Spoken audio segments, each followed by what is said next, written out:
Well, if you're longing for the great outdoors and want to try fishing for the first time, welcome. Jason Matity of getfishing.ca here to tell you all about how to take advantage of free fishing weekend. I like the sounds of that. Free. Thank you for coming, Jason. No problem. Happy to be here. Awesome. Well, tell us where and when.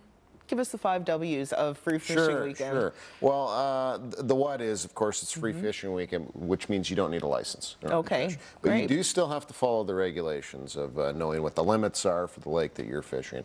And you do need a little bit of basic equipment to do it as well. Okay, so let's get right into the equipment because you're holding it in your hand. Sure. Well, you need to have a rod and a reel, obviously. And when it comes to ice fishing, you might notice the rods are significantly shorter than they are in the summertime.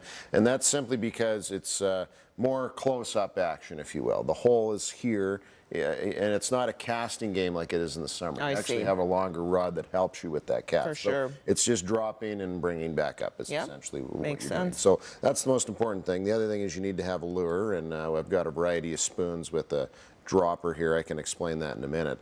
And then the final piece of the puzzle that you do need to have that you don't need in the summertime is you need somebody to make a hole in the ice for you. I see.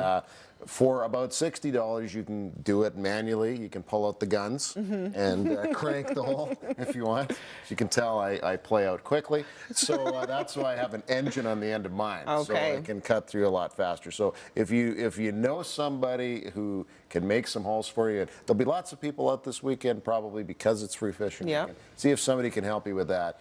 You're going to get through a lot faster. Awesome. So this is great for first timers then, I guess, to see if they really want to take the plunge, no pun intended, and invest in that license, I suppose. Absolutely. Okay. So let's talk about the rules and regulations. You mentioned they are still in effect. Yeah, for sure, and that's the big thing people have to understand.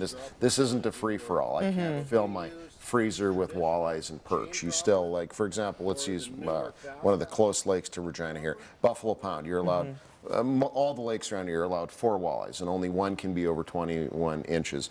And you can, and if Candace goes out fishing on Saturday and she gets a nice limit of walleyes, she has to eat those walleyes on Saturday before she can go out and keep some more. Okay. You can only ever possess what you keep in a day. I see. Yep. And most of the lakes around here, perch are 25, but at Buffalo Pound, they're only 10. So that's an important distinction that if you go to getfishing.ca, I've got a link to the government website and the regulations, everything you need to know there. Amazing. So a little bit of knowledge is required before you head out, but I understand you have a big announcement. I do.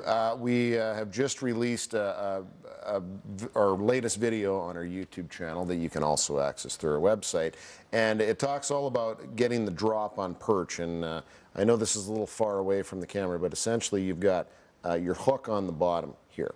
And when you provide a few degrees of separation, as we like to say, at this time of year, perch can be a little finicky. The water's getting colder and colder, and they'll be attracted by this, but if the hook where it normally sits is right at the bottom of the bait, if that happens, sometimes they don't really, they're kind of, I don't think so, but if they come in and they just see this morsel like a mealworm or something just on the bottom, that's enough to make them come in and want to eat that bait. And this is tied up with a regular line, and you can do it with any lure as well. Like this one that normally is it's got a big blade on the end. I took the blade off and just put like what's called the chain dropper on. So it's kind of similar, but this one they can pick up very lightly, not feel anything, and that also can be very effective. Excellent. So you can subscribe for all of the best tips on fishing from the expert himself, Jason Matity, and all of the information you need for those regulations is on your screen, in addition to the dates for free fishing weekend. We'll be back here on Global News Morning after a very short break.